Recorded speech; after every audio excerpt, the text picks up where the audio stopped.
Welcome to the Winged Wheel Podcast. Here to talk all things hockey are your hosts, Brad Crisco, Ryan Hanna, and Evan Lobsinger.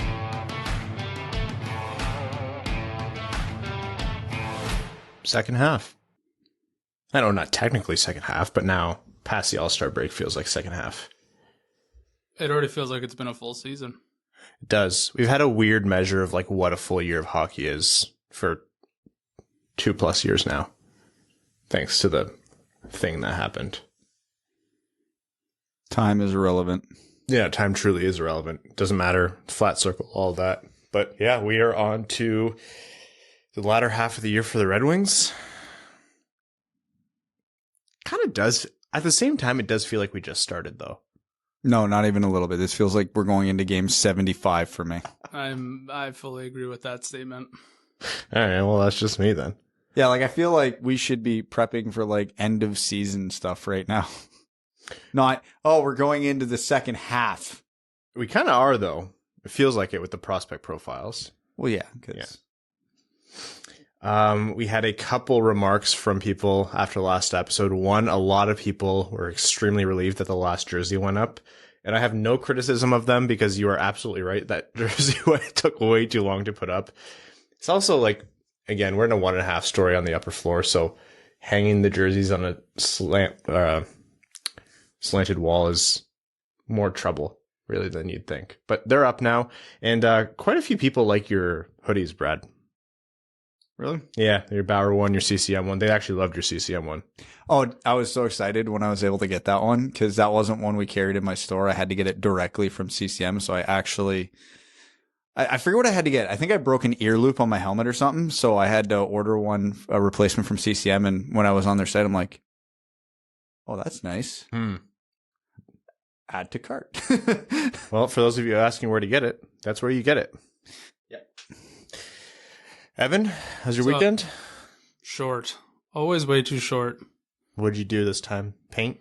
Drywall? What did I do this weekend? Not a whole lot of anything. Just it was a sampler pack. Okay.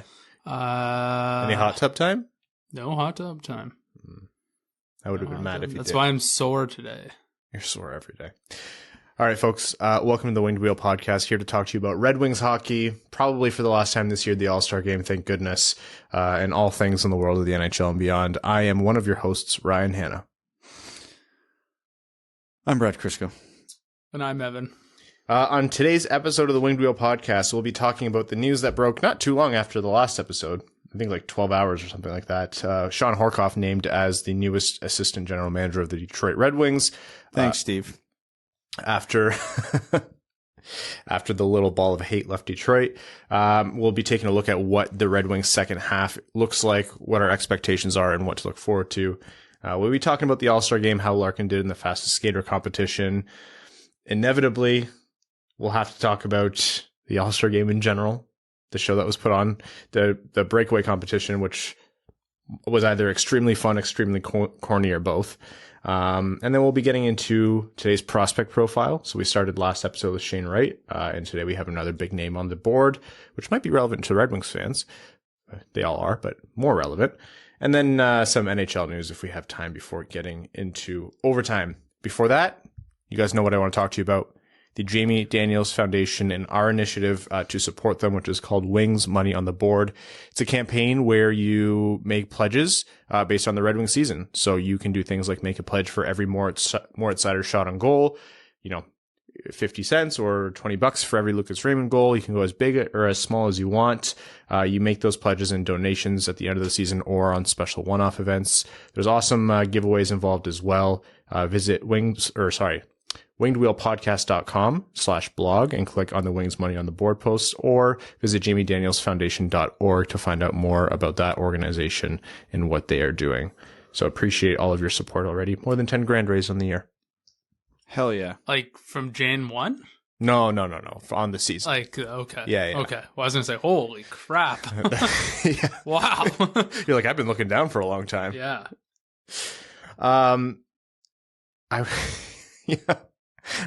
Okay. The latest series of Ryan shouldn't read the comments, but he does, is a comment I read was, I really struggle watching this because I really like watching podcasts on YouTube, and I really like the podcast itself, but something about the way Ryan looks just makes me feel like he's so smug. Not what they said specifically, not what we say, but just the way I look makes him feel like I'm so smug. It was Mel. Yeah, probably. It was Mel. And hey, look, you might not even be wrong, but I promise you, that's just my resting face. Take that as you will. I laughed at that one. That is good. Yeah. That's not as mean as normal. No, it isn't. I like that there was some flavor to it. Yeah. At least. The ones that are just outright mean are... Yeah. Just right to the core. Yeah. Actually, the last time I wore this shirt, which is like, I guess it's more salmon than anything. I would say so. Yeah. Without getting into it, there are a lot of people who are passionate about shirt colors, which again, I don't think twice about what I put on before jumping on the pod, but yeah, people had some feelings. See, just do what I do. Don't think about it, because almost every episode is a hoodie over my work uniform. I don't need to put any thought into it. That's the thing, I don't. Okay. Shawn Horcoff, longtime director of player development for the Detroit Red Wings, has moved up through the rank over time and has been really well respected and highly touted within the organization and beyond. Obviously had a storied NHL career. He is the one who is named as the newest assistant general manager of the Detroit Red Wings after Pat Verbeek left. So one of the most, I don't know, commonly thought of replacements for Verbeek was probably the first name put forward from people, but he's moving on from his player development role and is going to now be taking on that AGM role under Yzerman. So you would have had to have expected that they'd promote from within, but it's good to see it kind of finalized. And there's more coming, of course. Yeah, well, it makes sense. The strength of the Red Wings behind the scenes over the last few years does seem to be player development, with all the success stories between, obviously Seider this year, Raymond, Berggren, keep going, Johansson. So someone coming from that department is very expected. I think I made a joke about Draper last week, but Horkoff, it is, and he's taking over Grand Rapids, and he's already been overseeing a lot of the players in Grand Rapids anyway, so that's going to be a very natural transition for him. Yeah. So it's one of those things that's like tough to give an opinion on, because I don't know what Shawn Horcoff is fully doing behind the scenes, so I can't say if this is going to dramatically shift the organization or not. I don't think it will. Everybody has seemingly been on the same page for a while, at least since Stevie got here. So philosophically, nothing changes. It's just going to be more of the day-to-day operations that'll move over to Horkoff. So yeah, it's good. We need to get used to it. Good organizations have people plucked from them all the time. So Verbeek won't be the last one to leave. Horkoff won't be the last to get promoted from within. Horkoff will probably get plucked in a couple of years if something goes well. I bet Draper will. Yeah, that's how these things work. So it's the circle of life. Yeah, first of all, you mentioned that he's going to be taking over as general manager of the Grand Rapids Griffins, which should have been stated, but was assumed with Verbeek leaving. And yeah, another thing you alluded to is there's no real, static job description with this. Like Horkoff was already doing some scouting in his previous role and is now going to be taking on a larger piece of that as AGM. And I'm referencing a lot of, if you want a good summary, Max Bultman on The Athletic Detroit put something up. Max tweeted, going to be taking the next few days off. And then Horkoff is announced the next day and Max has something out within like hours. I was like, Max, you're about as good as we are at taking days off. Actually worse.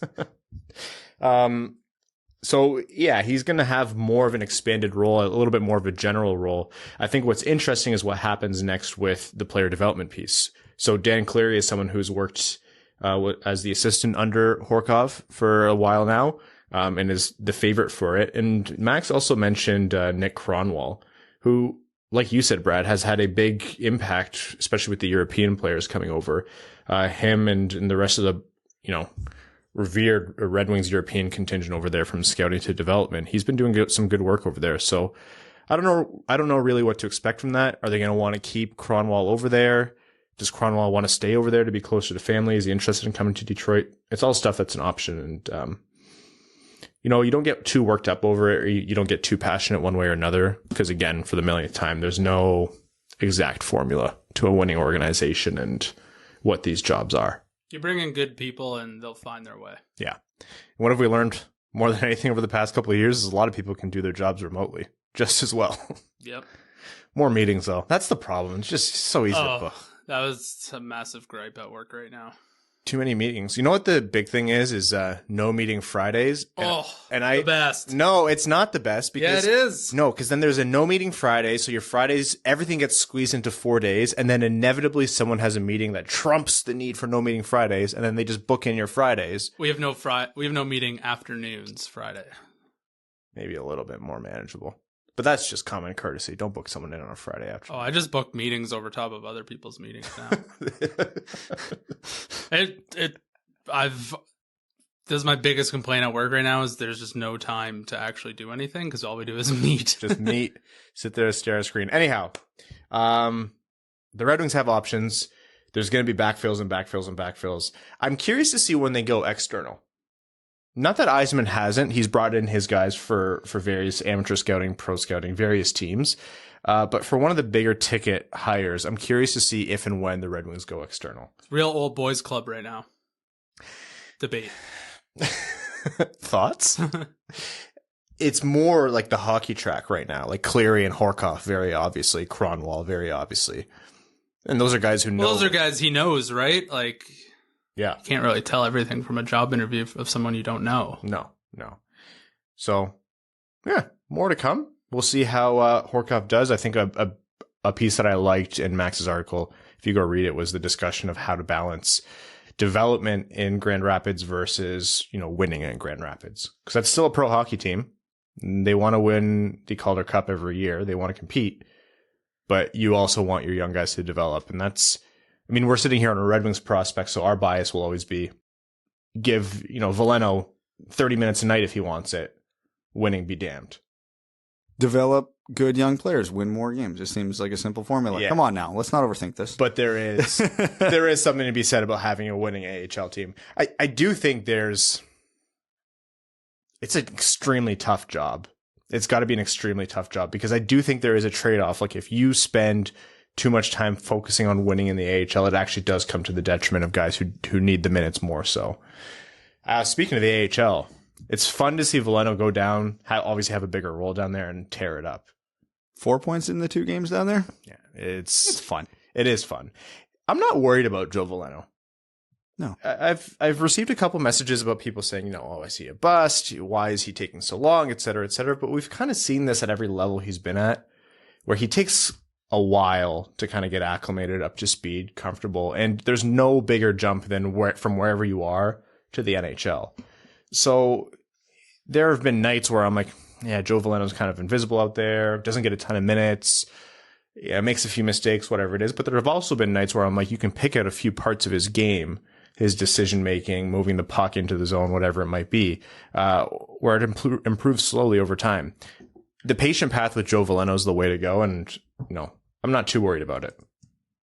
No, not even a little. He was really coming on the last couple of weeks before the All-Star break anyway. Like that was the strongest stretch of hockey he's played all season. So, you couple that with a bit of a confidence boost in Grand Rapids over the All-Star break. That's a win-win. Yeah. Just don't expect him to be a first-line center. I think the thoughts of him being like a number 1 or even like a strong number 2 center, those days are... You can't reasonably expect that. But if you've watched this team and you've seen kind of what's out there, a good 1-2 with Joe Veleno as a solid third-line center is a good future to have. Mm-hmm. I'm going to go off the rails here for a second. Something that was suggested to me more than once. Nazem Kadri. No. No? Instant no? For what? The Detroit Red Wings. Before I follow it up. You do know how old he is, right? I am familiar with how old he is. You are aware of the type of season he is having, yes? Yeah. You think the Red Wings are going to be able to get him on a short-term contract? As an investor, I always say buy high, sell low. That's true. Yeah. I say the same thing, actually. Yeah. Yeah. No. I like Naz. Like, I would not be opposed to the idea at all if you could get him on a 3-year term, which Naz, no reality should ever accept. No, he shouldn't. Okay. He's looking for the Brinks truck. Yeah, he's literally in Art Ross contention right now. Like, what does he get? Like 8x5 right now? Like, no chance. Let's say next 8 years at $5 million, right? Yeah. Either way, flip that either way. It's a no. He he has 60 points right now. He's currently on a $4.5 million a year or $1 million deal. Oh my God. Remember what Toronto got for him? Yeah. Yeah. How old is he? He's 32. My God, he's 32. We're old. He's a 90. Oh my God, we're old. I remember when he was a kid. Yeah. It's still one contract away for Ken Holland to be interested. Also, a guy having a career year at age 32, that just feels sustainable if you ask me. Two things. It's Kyle Okposo's music. If there were two things different in this situation, I think this conversation would be flipped, which is the latest installment of my game of if this was better, things would be better. If he wasn't having such an incredible year, and if the next draft wasn't Bedard Michkov, I would say absolutely bring in Naz. I'm at the point where I base zero of my decisions around like draft and as free agents around the actual draft, like who's in it, who's not. Because I just assume the Red Wings are now picking between 10 and 20 for the next 10 years.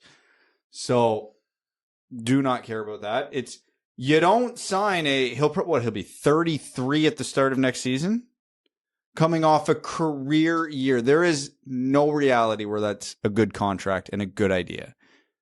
What if he wants to sign super cheap for his, love of the Red Wings? You know those players that you like just can never see in your team's uniform? He is one of those guys. Yeah, absolutely. Yeah, and I just can't picture him wearing red and white.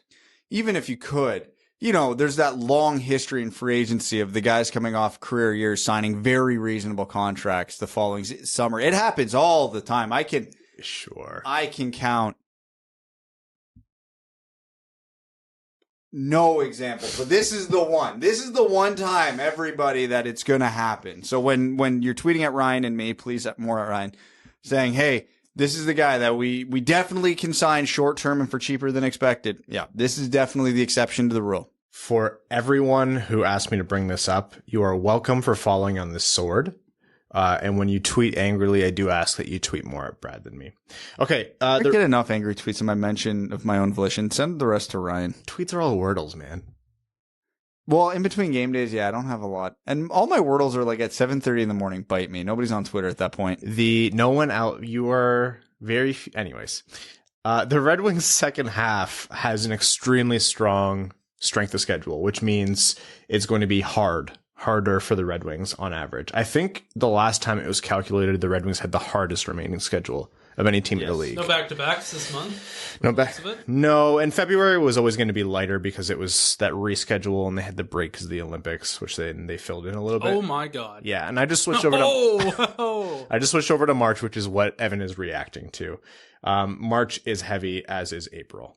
Oh my God. Yep. A lot of bad teams in there too. I saw a couple Florida, Tampa. Yeah, right? Like the real bums, a Carolina or two. So the Red Wings next play on Wednesday night, 7 p.m. Eastern against Philly, and then Saturday again against Philly. Hey, here's our undefeated week. This is the only chance we have the rest of the season. Yeah, quite a bit of rest and coming out against the Flyers twice. This is our time to shine. So we saw what the Red Wings started the year with, and we saw what they've been since December, really. I think we're seeing now a kind of settled, normalized version of the Red Wings. A lot of nights where better teams are just going to expose them. Some nights where Nedeljkovic either steals the game or keeps it way closer than it has any business being. And some nights where the primary scoring has some kind of depth help and the Red Wings squeak out a win. So I think closer to a 500 team. I don't think it's going to be devastating like we've seen in years past, but I would imagine they're going to sink kind of towards those last three spots in the division. I will be truly and pleasantly surprised if the Red Wings finish at a 500 points percentage this year, because they are a 500 team after just facing the easiest schedule in the league. The only way I say they don't sink to 6th or lower is if Buffalo, Ottawa, and Montreal continue to be Buffalo, Ottawa, and Montreal, which they're going to. They're going to. the Red Wings did build quite a bit of buffer. Unless they all play each other a bunch. Yeah. And somebody has to win. Maybe. Watching those games, you'd be kind of surprised. Watching Montreal games, if Montreal is playing a team who's also playing poorly, you're like, bring back the 1 point ties. Evan, here's where I remind you, the Red Wings have had the easiest schedule in the league. They've played these teams a lot already. There's not much left. No, I meant like if those teams play one another. Oh, okay. Yeah. I was like, because Detroit already swept the season series with the Sabres. That's over. That's done. Victory has been claimed. Which I love how pumped we all were about that. Like the city of Buffalo, which has had nothing good happen to them in how many years? And you have Red Wings fans dunking on the Sabres for the series sweep. They're the new Montreal. I don't know. No one can take Montreal's spot in there. Yeah, that was fair. Montreal's trying their best, though, because they're going for the 1920 Detroit Red Wings on their own. They absolutely are. Who could have seen it coming? Expectations for the second half of the year. Standings, players, whatever you want to talk about. Go.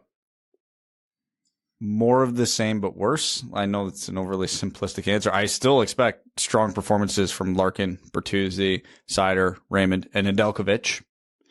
I expect probably worse performances from the handful of players that we constantly nag on, and I don't need to say their names. You know who they are. What I'm curious about more so than for the second half of the season is going to be the fringe players in terms of what are they? Do we see a good second half from Robbie Fabry, Pius Suter, Philip Zadina? Like, are they going to hold their water against the better teams, the bigger teams, the tougher schedule? I don't know if they will. I'm legitimately curious because this is going to be the time of year where they need to establish themselves as part of this, the future of this team or not, because the trade deadline's coming up. And they also need to establish themselves because, hey, are you actually good players? Are you worth keeping around when the corner turns? And this will be a very good time to get a gauge on that. Obviously, the young players on this team, they're going to have their hot and their cold streaks. It's going to happen. We've been beating it to death all year. And outside of Mo Seider, it's been proving to be exactly true. And that's going to continue. Lucas Raymond's probably going to have a 5-game stretch where he pops off for 9 points. He's probably going to have a 5-game stretch where he has 1 secondary assist. Like, just be ready for it. Yeah, I'm optimistic, but I'm not, because I do like what I've seen from the players that actually matter going forward in this organization, and I don't see a lot of reason that's not going to continue. But I do expect free fall's not the right word, but I don't expect them to finish in the standings where they are right now, and I don't think it's going to be very close to this.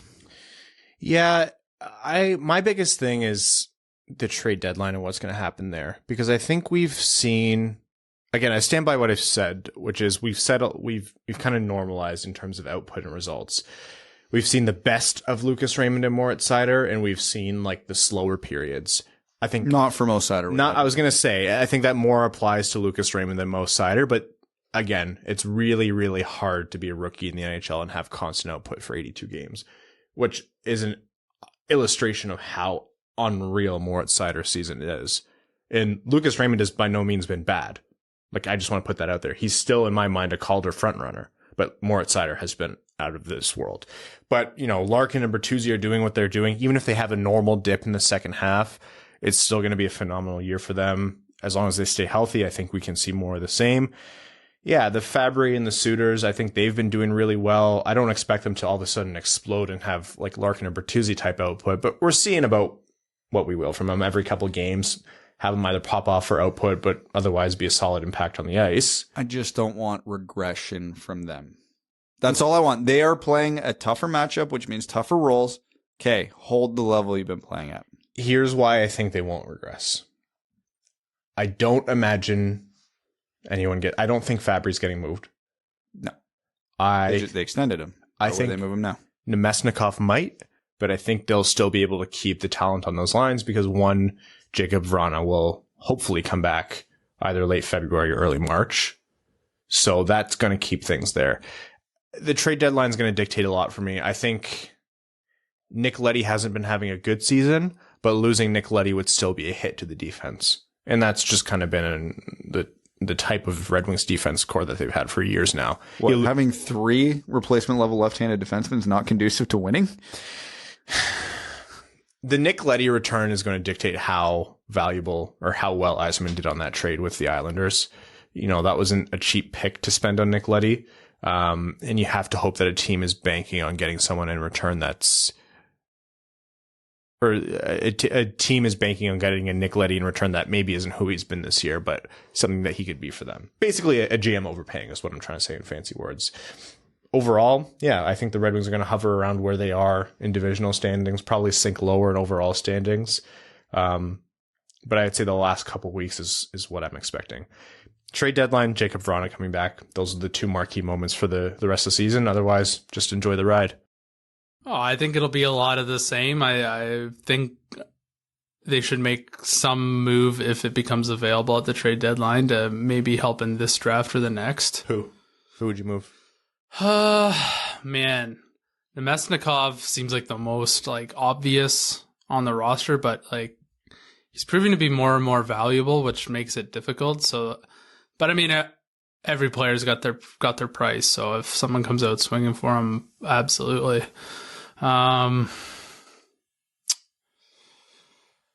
Nick Leddy would obviously be another option, but then the defense is literally a tire fire. It goes from a tire fire to an entire continent full of tires on fire.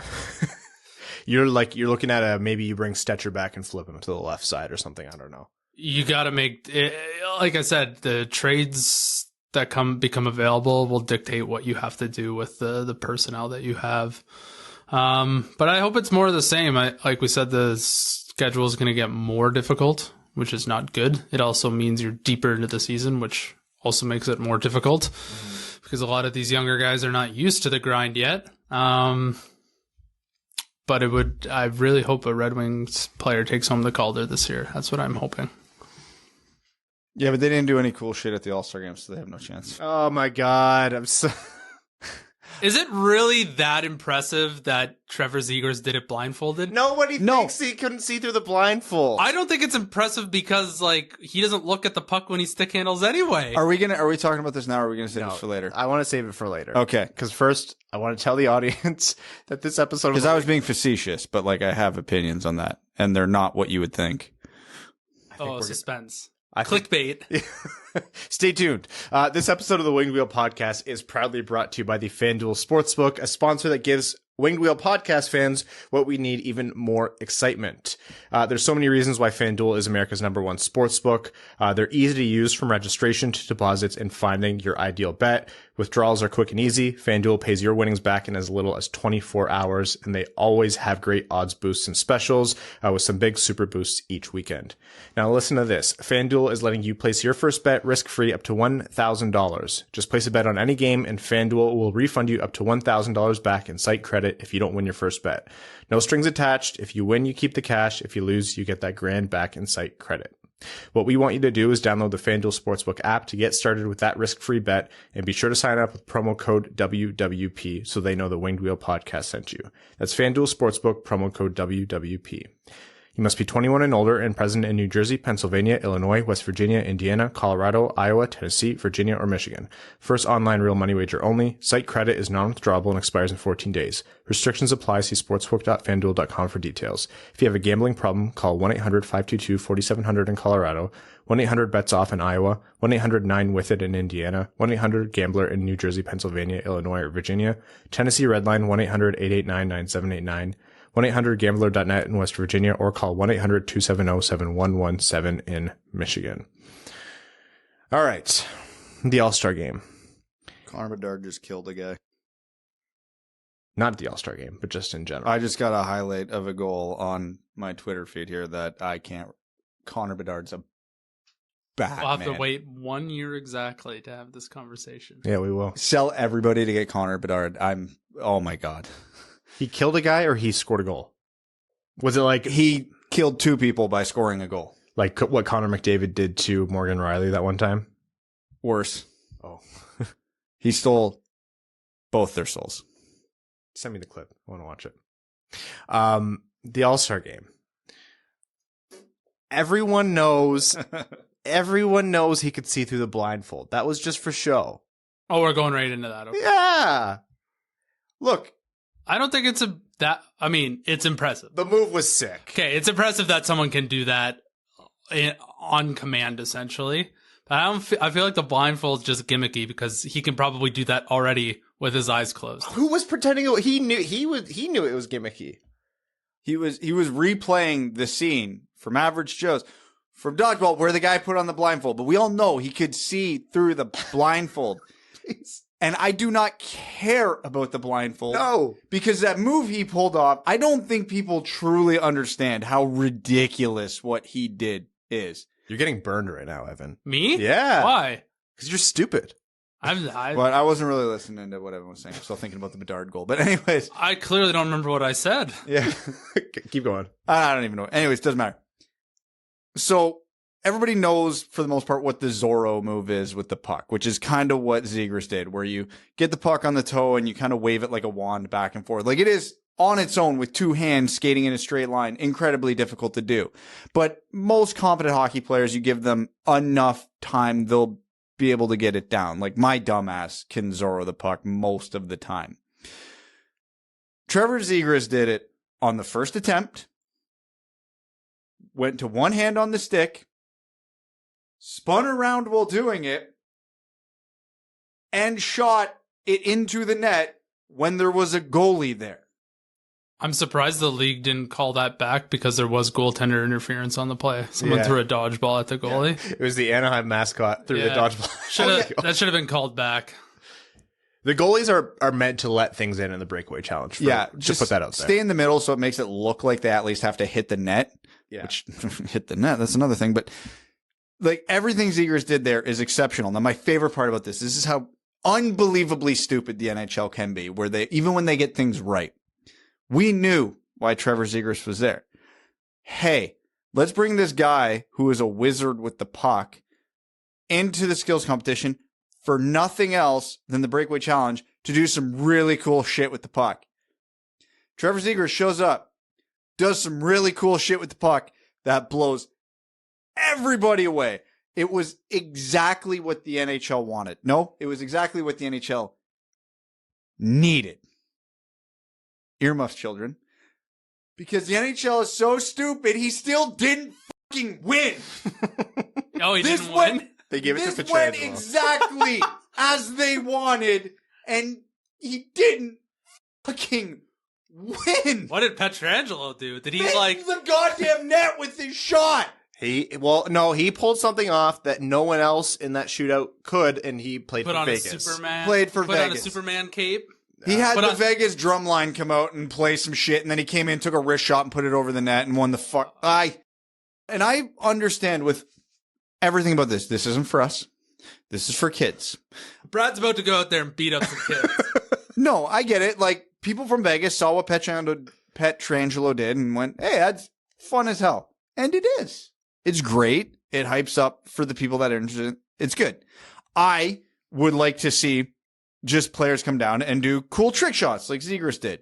I don't care about all the extra gimmicky, you're bringing so-and-so's kid out, you're bringing a drum. I don't care, but I get it. I absolutely 100% understand it. That's why I say it's not for me. Okay. But NHL, you made such a big deal about bringing Zegras out for this. Come on. Yeah, so for this event, they went way too hard into the let's be like loosey-goosey, not take ourselves too seriously. And I think they missed the mark on it. That's like you're trying to be the cool dad. You know, you wear your shirt with like a button undone. Same energy. You know, you're trying to wear your Crocs, trying to be cool. Put them in sport mode. Yeah, you throw them into sport mode. You're trying to be cool like one of the kids, and it's like, please stop. Yeah, it was... Like, the whole thing with the breakaway challenge is trick shots. There was a shockingly low number of trick shots in an event designed for trick shots. I think having them come in, seeing Zegras do what he did, I think Jack Hughes's was the sweet spot for me, is if you want to like make this like fun and whatever, carefree. I thought that was cool. I think the double stick toss in the crowd was cool. Like, it's gimmicky, but it's fun. But see, can't go too overboard. Make it. They do have an opportunity now. Like, they saw Zegras do what he did. Players are more and more skilled every year, and there have always been skilled players in the NHL. Like, deking isn't new. make an analog to the NBA dunk competition. Players want to win the dunk competition. And sometimes, yeah, the scoring and judging for it is stupid on the dunk competition too. There's a lot of controversy there, but it's at least fun and people have looked forward to it. I think they did things this All-Star game where they can build on if you care, and if you don't, you don't. It is what it is. Like, I don't. You think the NHL will build on this? No, absolutely. They'll trip on their own feet. But in an alternate universe where they don't, there are, like Brad said it, they brought Zegras in for the specific reason, and it worked. It's very cool. Everyone watched the move. People who, they can't bring themselves to like Trevor Zegras because they want Moritz Seider to win the Calder or whoever. Even those people were like, okay, yeah, that was pretty sweet. So Larkin competed in the fastest skater challenge, and that was the only competition he was in other than the actual All-Star game. And he holds the record, which is controversial because he got a running start for last one, for when he set that record. But in my completely unbiased Red Wings fan opinion, I choose to ignore that criteria. So he does hold the record. He was 7th of 8 this time. Jordan Kyrou, well, he came out too hot out of the last corner. Oh yeah, that's right. And hit the boards. So he eased up. He eased up. That's what it was. Kyrou was having a great time. It was really cool to see him do it. He eased up and Kyrou won. But actually, good on Jordan Kyrou. That must be really cool for him. Young guy, first experience doing this. Beats out Larkin, McDavid, Makar, some of the best skaters in the NHL. I thought afterwards he had to go against Timo Meier, but that didn't happen. Timo Meier was in hardest shot, and they were like, he doesn't usually take slappers. This isn't really the competition for him. That's the most NHL thing of all time. Cleared 100 miles an hour on his slapper. Oh, really? Yeah. Wow. Yeah. Well, I mean, all of them did. Victor Hedman did.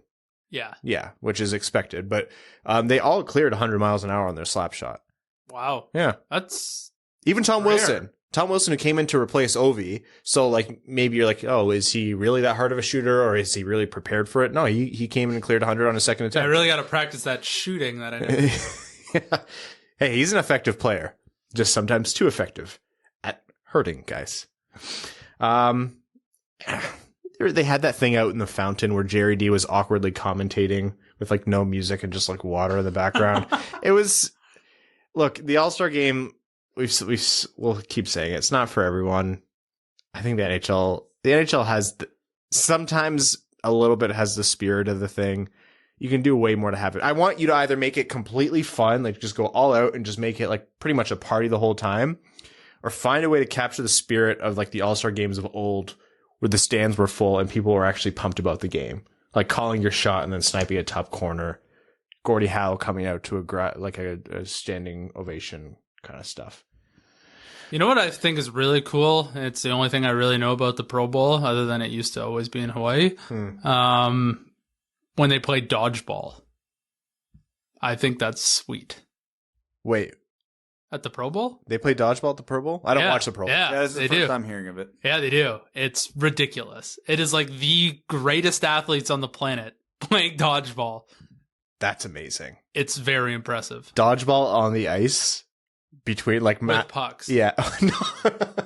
Yeah, with pucks.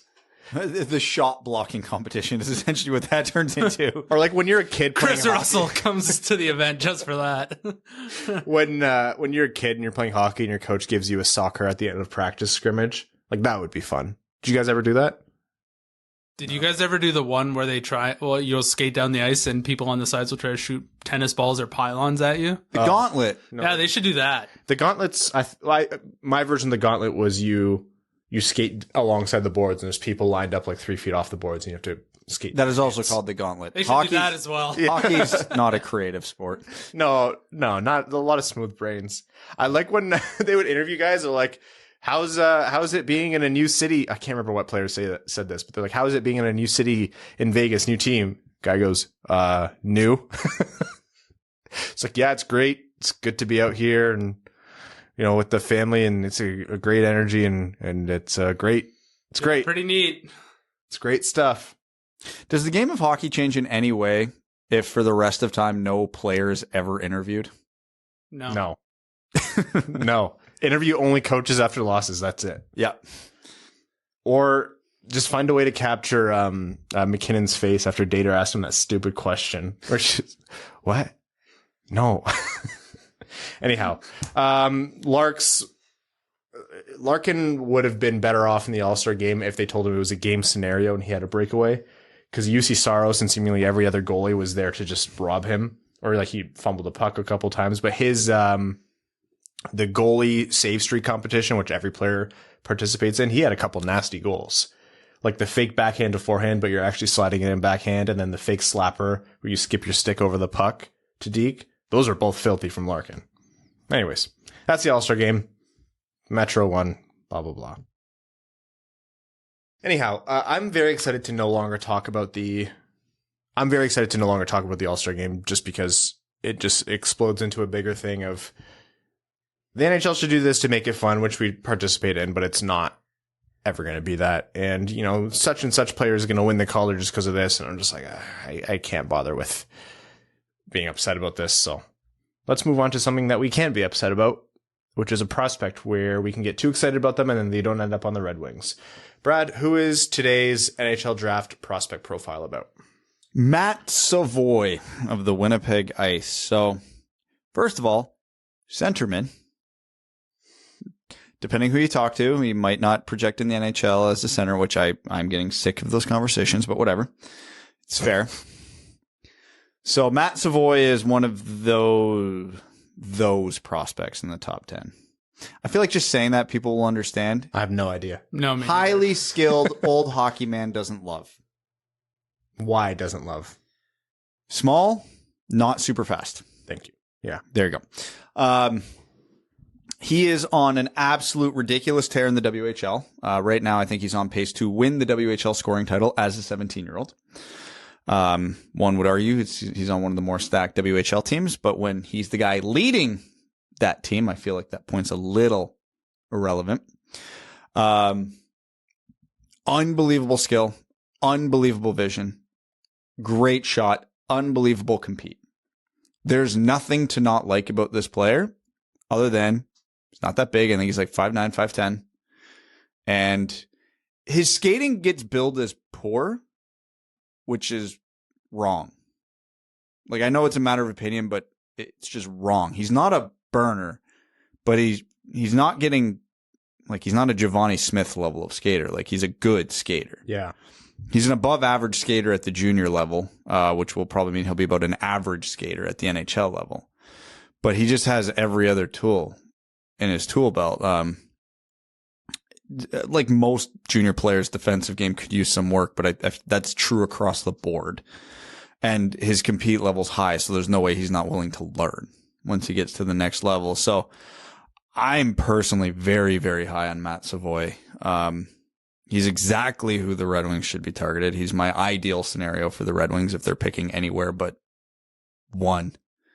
Yeah, but he's going to be all over the board because he has those two concerns which I don't find to be all that worrisome. So, yeah, big Matt Savoie fan. I'm not concerned about Matt Savoie's skating, but it is something that I'm paying attention to. And it's specifically for that conversation that you hate, which is, will he actually be a centerman in the NHL? Because everything that you said, I agree with. I think he's really skilled. I think his compete is through the roof. I think the way he can put the puck in the net, either by just, putting the puck in the net or putting it on someone's stick who can, those things project out as a, centerman skill set. But he's 5'9", 5'10". Mm-hmm, about that. Anyone can get stockier. Anyone can build up strength. And most guys who make it in the NHL will. But can his foot speed and ability to skate actually is probably a better indicator of it, because skating is more than just foot speed. Can that hold him through as a centerman in the NHL? I'll go so far as to say if Savoie is 50-50 between a centerman and a winger, I'm nervous, really, selecting him for the Red Wings. That said, the Red Wings might be in a situation where he's the only guy remotely close to projecting as a centerman with where they might draft him this year. Depending on how the second half of the season goes, it could be further back from 10 than you'd like to admit, the Red Wings draft pick. So I don't know. I really like the player. You're right. And I think there's going to be a lot of hate and a lot of questioning of his game because of his size. But you said it right, Brad. If he was a much worse skater, and we have seen more like guys just as skilled who are worse skaters come through, I think those were more justified than him. I don't think his skating is so bad, but I still think it's worth a discussion of will he actually project out to be a center. I don't even think his skating's below average. No, I don't think it's below average either. I would classify it as good. I would say average above average, but what do you need relative to your size, right? Like if you're super small, you would at least want some really good skating to counteract that. Well, one thing that helps is being the smartest player on the ice, the most skilled player on the ice, and the guy who wants it more than everybody else on the ice. It's a pretty good counter to it, I think. The effort's there. Oh, yeah. That is not a question with Savoie at all. You don't see a shift off. I don't know. I'm thinking about the Red Wings, which is probably something I shouldn't be doing, like thinking about need, but they're just flush. They always have super talented wingers coming through the pipeline, and you never say no to another top six winger, but this team really, really, really needs another top six center.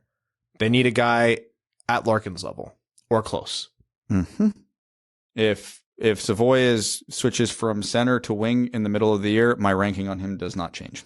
That good, eh? That good. Okay. That's actually really interesting to know, because for me, he bumps down. No, yeah, he stays exactly where he is for me. The gap narrows, specifically with Logan Cooley, but doesn't change it. I'll let you go, Evan, before I jump into a little bit more on Savoie. I think he's actually a very good skater. Okay. That's all ended it there. The only criticism I have of his game is almost half of his points come on the power play. And as a Red Wings fan, that immediately is an issue. You've been hurt before. I've been hurt before.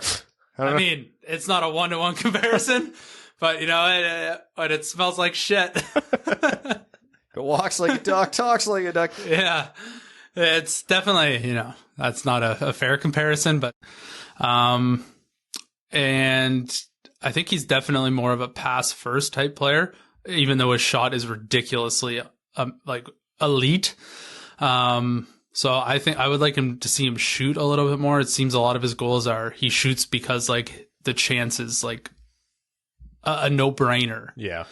Whereas he'll pass away something he could easily finish himself. Those are my only two real criticisms with him. Obviously he's not as tall as you'd want him to be, but that hasn't really hindered him at any point. And we've seen time and time again that guys who are 5'9", 5'10" can still be elite at the NHL level. He's got all the tools in the elite category. So, even his floor would be, if the wheels completely fell off, he's like a middle six player. I think he has the drive and the tool set to be top six at absolute worst. If you took away all of his power play points, he's still like a 0.75 points per game guy. It's not just that he's over a point per game. He is well over. He has, 50 something points? 55 points in 38 games. Yeah. Like he's at a ridiculous pace. Savoie I've seen jump up and down the board. And if you want a list that projects most, I don't want to say accurately, because in the world of NHL drafting, it's kind of a foolish thing to hope for. But as close as you can get to the current reality, Bob McKenzie's list, which isn't his ranking, despite the name, it's a poll of scouts, people involved in drafting, et cetera, from around the NHL. Savoie jumps in at 4 there behind Kemmel, Cooley, and Wright in reverse order. So, a lot would have to go right for Detroit for them to be drafting around there. But I've also seen Savoie fall out of people's top 10s, which I think is a mistake. But that would be a great scenario. If Detroit had to draft like 11th or 12th, and all of a sudden they had Savoie fall to them, that would be a fantastic get for them. Because that's a guy who very reasonably, as of right now, anything can change between now and July, can go top 3 and no one would bat an eye at it. Yeah, if he falls into the 5, 6, 7, 8 range, that's where, if I'm Steve Yzerman, I'm getting very aggressive in the trade up area. Because who else is available that's remotely viable as a centerman? There's Shane Wright, there's Logan Cooley, there's Savoie. Slavkovsky, do you project him as a center? Yeah, but I don't think he's in the same tier as those guys. Connor Geekie. He's not in the same tier as those guys. Frank Nazar. He's not in the same tier as those guys. Marco Kasper. He's a tier below the guys you just mentioned. Yeah, there's only so much to choose from, and it's a premium position. There aren't a ton of defensemen as of right now. up near the top, so there's not going to be a lot to pull teams away from drafting, the high-end centermen. It's going to be interesting to see how it shakes out. This could legitimately be a draft where like 6 of the first 7 picks are centers. We'll see. Yeah. I mean, hey, if you want a silver lining to Detroit possibly sucking for the second half of the year, it's damage mitigation in terms of making sure that you walk away with at least a centerman in the first round. Yeah. Not Not to say if they're all gone or the Red Wings go another direction, it's not necessarily the wrong pick. We're talking about just the most glaringly obvious need that the Red Wings have right now. Okay, very quickly before we jump into overtime, the Arizona Coyotes. I can't believe we're talking about the Arizona Coyotes so much, but as of right now, they're poised to move forward a 3-year plan to use ASU's arena, around capacity of around 5,000. It's been reported to be possibly lower, but there have also been discussions of $20 million modifications and enhancements to the arena to make it viable for the NHL level. So I have not seen anything from the NHL or Gary Bettman to come out and say, hey, this isn't right. We have to find a way to make this work. Otherwise, at the same time, like we said in the past, the NHL won't say anything about a change until it comes, if it is. I just don't get the impression that the NHL is going to try anything else other than just buying time for 3 years window. What are we even doing here? God, I am so sick of this. You're going to pay $20 million to lose even more money for 3 years and then dump however much million into a new arena to continue to lose money for another 20 years. It's so stupid. I can't anymore. What's funny is Bettman talked about the financials. He's like, actually, some models of like the financials and the limited capacity project out better for the Yotes. And really think about that statement. No, shut up for a second. I think it might actually be, I said the same thing, but I think it might actually be true because, I can't remember. No, I definitely think it could be true. That's why I really want Gary to think about that statement. Because they gave away so many tickets before that even though their attendance might have been averaging like 9,000 or something, they were giving away so many were comps that if they make these more limited tickets and they can charge more for them and they don't comp as many, they might actually walk away with more money here. It's a ridiculous thing. You're right. It is a ridiculous thing. What are we even doing here? We are quickly dipping into the hysteria of it. I don't know. I don't know what else there is to say other than if the NHL is going to do something, they need to have started a long time ago. And I just don't think that they have. That's just a guess. It's all speculation, though. We'll see what they actually do. Because of revenue sharing, every other team and the NHLPA is going to be paying for these $20 million. Yeah. Okay. So, good. If you're another owner, how are you not fighting tooth and nail against this? If I am the owner, if I'm James Dolan right now, I am kicking Gary Bettman's door down and demanding he move this team. Takes time, though. Don't care. Do they have time between now and next October to move him to Houston? Fold the team for a year and then start an expansion team. It's better than this. That is absolutely not better than this. There's no way that's better than this. 1,000% it is. It's 100%. It's not close. It's particularly close. You lose an entire year of revenue. Yes. Okay. Well, this team's losing money every year. So now the league's more profitable by not having to prop up the Coyotes. And then you have an expansion team go to Quebec, Houston, wherever, a market that they're probably going to be successful. And now you're making money for the next 50 years. Seems like a win to me. I don't know enough about the internal law or the internal legal parameters of forcing a team to fold that has an ownership group. Yeah, no, I'm not saying they can do it. I'm saying they should do it if they can. Legally, I'm not getting into those waters because I also don't know, let's say they do pay the $20 million. I don't know that necessarily factors into the hockey related revenue sharing portfolio or if that has to come from ownership or whatever. I don't think it does. But it certainly makes, anyhow. It makes an already poor team poorer. The report that came out today was from the Yotes and ASU, I'm pretty sure. So it's not like the NHL put this out and said, yeah, this is happening. But as of right now, we haven't seen a lot of pushback. The only reason I keep bringing it up is because it's such a ridiculous thing. The prevailing comment on it, anywhere you read about this, is what is this? What are we doing? Brad, unfortunately, is right. What are we doing is the right response. Literally, it is so embarrassing. It is. It's embarrassing for the league. You think the NFL would play in a 5,000 person stadium? God, the NFL wouldn't even practice in a 5,000 person stadium. You want to be one of the big boy leagues? You got to act like a big boy league. You do. Like, cut your fucking losses and move on. Yeah. Go to Kansas City. Go to, I don't know, Houston. Go to Quebec City, for God's sakes. I don't even care. Put a third team in New York. Like, who cares? The Rangers will still, the New Jersey Devils will still be the least mentioned and popular team. Oh, the Staten Island Fairies.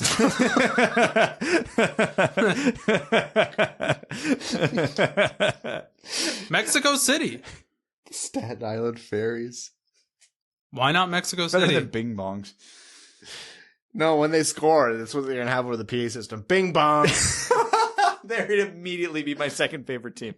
It would be about as annoying or as loved as the Woo, for sure.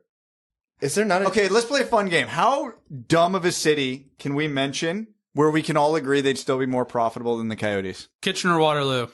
I think they would. Hamilton. Definitely would. Buffalo. A second team in Buffalo? Probably would. No, get weird. You're thinking way too inside the box. London, England. I think they would. I'll go Moscow.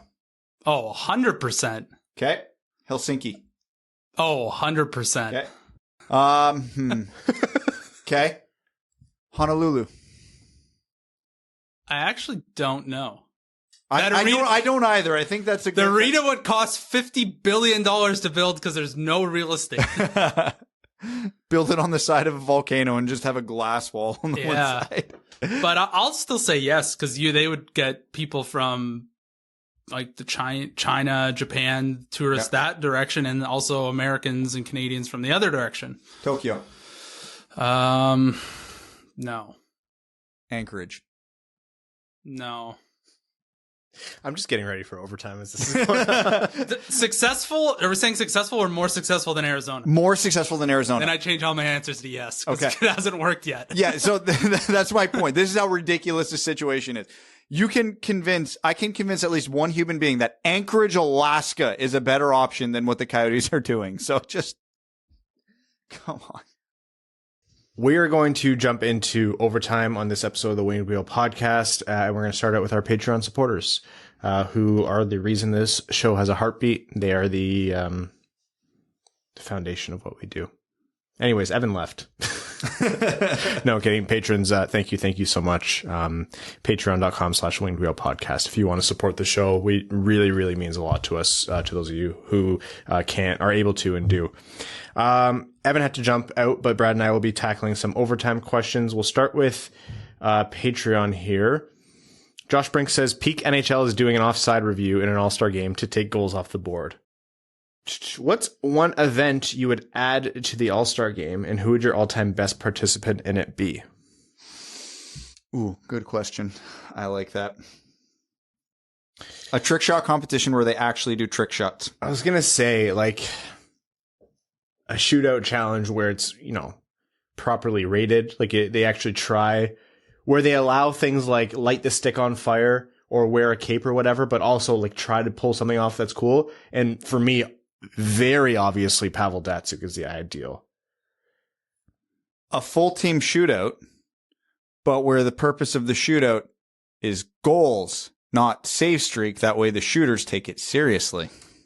I want something inverse, like a goalie shooting. Goalies shooting on other goalies for the shootout. Didn't they try something like that where Mike Smith was the only guy who could bomb the puck down the ice? Yeah, but that's all right. I liked the like the passing the puck into the tiny nets, like the little saucer passes, like the skills thing on the ice. I thought that it's was one of those ones I respect how difficult it is, but like it was visually, it was terrible. Dodgeball would be cool. Like if you use like tennis balls and like actually had them shoot that could actually be fun as hell. No, because you could hurt another guy. That's why I said tennis ball. No, I still think you could with the tennis ball. And the rest of the sport of hockey can't hurt you. Cody Stark with a cool story here. It says, pretty cool to see Jocelyn Lamoureux in the skills competition. I grew up playing against Jocelyn and Monique Lamoureux as they were from Grand Forks. They played boys hockey until they left town for private school. Never could beat them. Last time I played against them in Pee Wee, they were up 3-0 going to the third. Jocelyn came out in goalie gear. She'd been playing forward all game. She shut us out in the third. They tied it up, and Monique scored on me in OT. As you can tell, I haven't forgotten. That's actually really funny. No, you see, you got this backwards. You're playing against them. What I did is I befriended one of the top female hockey players in the world, and now she plays for my beer league team. You got it backwards, man. Connor Dukes says, thanks for ruining All-Star Weekend for me. I've always enjoyed it. You guys made me watch it with a more critical eye, and there are near constant, obvious opportunities to improve it for everyone. Sorry, Connor. Who do you think gets the first goal for Detroit after the break? I'm going with the obvious Dylan Larkin here. I can't go with any of the obvious ones because that makes it not fun. Philip Zadina. I would actually, he'd be continuing his tear. He's been good. Yeah, he's on a hot streak, and if he can get one early in the second half of the season, maybe that's what gets him going. He said, for the 9th time. Jeremy Dahl says, hello, gentlemen, and Evan. Sorry, Jeremy. Evan had to go to a very important appointment. So we've been talking a lot about our third periods being weak and how that's possibly on coaching. I don't disagree, but wouldn't a very large part of that also be our lack of talent? As the game goes on, they get more tired and make more mistakes. So it seems to be a pretty big problem, especially for a weak defensive core. So the better teams can play a more complete game. Anyways, I'll take this off air. So here's the weird thing, in terms of goals for and all that fun stuff. The Red Wings are one of the best second period teams in the league. So do with that information whatever you will, but the lack of talent is the Red Wings' main problem, period. But I actually don't think it has that much to do with the third periods. After coming away from that Toronto game, like having some time to decompress from it, I think also we're factoring in too much of like the pain from before, because the Red Wings used to actually be worse. Believe it or not, like it used to be substantially worse. You look at their on ice impacts and you look at like the reduction overall in blown leads, it is there. And so you have to consider that there is improvement. We just have a little bit more of a critical eye because of the sensitivities to it. So you're also not wrong. Like the talent is a thing. We're going to take some Reddit questions. Big Daddy Toph says, when the Wings are contenders, who will be their postseason rival? I think the Rangers timeline could be somewhat similar to the Red Wings. If they keep the same structure, it'll almost certainly be someone from the Atlantic, just because they're going to play them twice. Based on players' age timelines, I don't think Florida's going anywhere for a long time. I agree. I think Florida. I also think Tampa Bay is not going to deconstruct as quick as people think. And they already kind of hate each other, which is remarkable considering the difference between them. Red Wings have had some scrappy games against Florida and obviously have a history with Tampa Bay. Let's just say the entire state of Florida. Hey, anybody's personal or any state's relationship with Florida is either love or, advocate to saw them off and push them out into the ocean like that. Yeah. Like send them floating into the Gulf. And so that carries over into hockey as well. I hope this rivalry works out because I've got so many America's dick jokes ready to go. Honestly, the only teams I could see Detroit not having a big rivalry with are Buffalo, Montreal, because I think they're gonna be worse for a long time. I'm not buying what Ottawa's selling. We're in year one of the 5-year run of unparalleled success, despite the rebuild very definitively being over. I also don't know about Boston. I've said this a million times. I keep betting against Boston and it keeps biting me in the ass, but they do have to turn down at some point. If you look at the Bruins roster for players under the age of 30, it's not good. It's McAvoy and Pasternak, which is a great start. Don't get me wrong, but there's not much else there.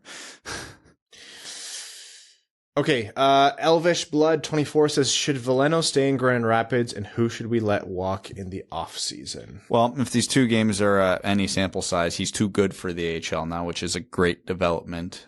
He was picking up steam in the NHL before. So my vote would be bring him back for Wednesday, but I'm not super hard pressed about it either way. I think that's the balance, right? Like if you, for one reason or another, want another guy up, or he's just really having a hard time in a stretch of games, send him down. Who cares?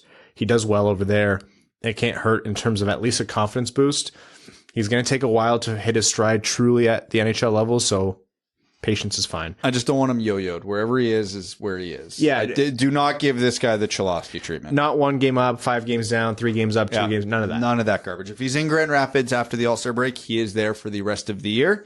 If he is in Detroit, he is there for the rest of the year, save for Grand Rapids playoff run. Players to let walk after the season, I vote Danny DeKeyser. I think you're going to see Mark Stahl brought back. Nope. You're going to see it. Oh, do I think it will happen? Yes. Yeah. Would I? No. Sam Gagner really just depends. Like Gagner, Rowney, you can put them all in a bucket of like, depends on what they get out there on the market, how many players make it, et cetera, et cetera. Who they trade at this deadline. I let Grice walk, honestly. There's no need to be paying him 3.6. No, absolutely. He's gone. He came in just to essentially hold the spot. He's done fine. It is what it is. This is Nedeljkovic's net. Get him a young, viable... Calvin Pickard's an acceptable backup. Yeah, that's fine. And beyond that, I don't know. Actually, I don't even think Calvin Pickard signed after this year. Nemesnikov, if he doesn't get traded, I want to see re-signed, actually. Yeah. Is Calvin Pickard... No, Calvin Pickard's a UFA after this year. There we go. Yeah. Victor Brattstrom, come on down. Snidely One Whiplash says, looking for your bold predictions on who's in the opening day lineup October 2023. 2023.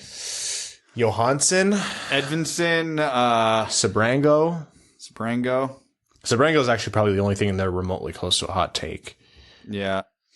Okay, you want to get hot takes? Connor Bedard. Hold on, I got it. So 2023, so that's one more full season after this one? Mm-hmm. What's the hottest take I can give where it's actually somewhat reasonable?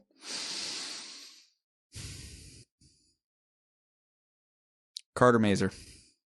Oh, that's a good one. He was an overage as a draft year. He's putting up unbelievable numbers in Denver this year. So you give him one more full season, he could be straight from NCAA to the NHL. Carter Mazur is the feature on our next We Love to Be Wrong segment. Yeah. Like, he's been phenomenal. Yeah. Nitrexic says, they mentioned who are the draft targets you're expecting to fall in the Red Wings range. Lekaramaki is catching my eye. We are going to cover that in more detail. Yeah. I haven't dove deep into more than 5 prospects at this point. So just who consistently being mocked in that area that have caught my eye. Lekaramaki is a good one. And it's early, but as of this moment, I'm a big Frank Nazar guy. Cronin, and this is a funny one from Cronin98 before we wrap up here, says, I just wanted to point out how last episode mentioned how clutch Larkin is on the breakaway and how he missed the net in 2 breakaways in the Central versus Atlantic game. Like I said, it would have been better if it was a game scenario. Anyhow, we're going to wrap up this episode of the Winged Wheel Podcast. We're going to be back with you again on Thursday. So it's going to be another Sunday-Thursday split this week, just because of where the games happen. So if you haven't listened to episodes, it's a good time to catch up. But for now, thank you all so much for supporting the podcast. Thank you to the sponsor of this episode, the FanDuel Sportsbook, and to all our name level supporters on Patreon, Arjun Shanker, Yves Bartels on behalf of the Sarah Grand Foundation, Kyle Karagitz, Nick Perks, Brett Bailey, Terry, driver of the number 69 Crying Ryan Hannah's Banana Slamma Jamathon, Taylor Tadgel, Matthew M. Rice, B. Diz, Carl Brutanen Analuski, Chimmy, Citizen High Five, CJ Sully, Craig Kibble, Derek Enstam, DJ Denton, Give Blood, Fight Probert, Greach, Han Ali, Hassam Al-Qassem, Jay Gollum, Jacob Turner, Justin and the Angry Mob, Kalen Wood, King Tone, Kyle Hashman, Licking Windows for Fun, Matt McKay, R.A., Ryan Hubbard, Scott Martin, Stay Fresh Cheese Bags, your friendly neighborhood window peeper, Zach Spring, Alex Blackmore, Andrew Bohan, Sam Bankson, Adam I Wish I Could Finish Like Ernie, Antonio Gracias, Babe Landeskog, Ben Barron, Brad's Dad Moan, Connor Leightonen, Dave W., Eaton Ass, Smoking Grass, Eric Sinkowski, Evans Bingo Card, 5 minutes for fucking with Wes McCauley, James Laporte, Jeremiah Dobo, Jeremy Brocker, John Evans, Josh Yelton, Kevin McCracken, Quaz, Logan Stahl, Matt Keeler, Matt S., Max $1 million, Revi DeLuca, Terry Actual, Trevor Pevivar, Zach Handyside, and Zach McCann, a driving range superstar. Thank you all so much. We'll chat with you Thursday. Take care. Thanks for tuning in to the Winged Wheel Podcast. Be sure to check out wingedwheelpodcast.com, where you can subscribe to the show on iTunes, Spotify, or wherever you get your podcasts. You'll also find links to other ways to support the show, such as Patreon, official podcast apparel, and more. And don't forget to follow the show on Twitter at Winged Wheel Pod. And of course, the hosts at Brad Crisco, at Ryan Hanna WWP, and at Hockey Town Evan.